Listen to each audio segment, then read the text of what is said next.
বাংলাদেশ ক্রিকেটের সবচেয়ে বড় পোস্টার বয় সাকিব আল হাসান জানিয়েছেন, ক্রিকেট ক্যারিয়ার শেষে রাজনীতি নিয়েই তিনি ব্যস্ত থাকতে চান এবং সেখানেই তার একমাত্র পছন্দ আওয়ামী লীগ।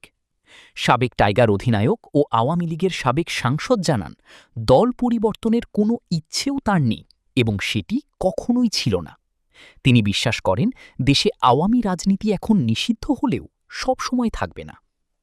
এর আগে ২০২৪ সালের জানুয়ারিতে দ্বাদশ জাতীয় সংসদ নির্বাচনে মাগুরা ১ আসন থেকে আওয়ামী লীগের টিকেটে সংসদ সদস্য নির্বাচিত হয়েছিলেন সাকিব।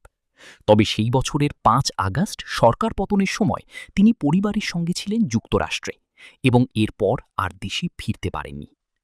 ভারতের মুম্বাইয়ে সম্প্রতি সাকিব একটি ফ্র্যাঞ্চাইজি ক্রিকেটের ইভেন্টে এসেছিলেন। সেখান থেকে ফোনে দীর্ঘ সাক্ষাৎকার দিয়েছেন দেশের একটি অনলাইন পোর্টালকে, যেখানে রাজনৈতিক ক্যারিয়ারের ভবিষ্যৎ আওয়ামী লীগের প্রতি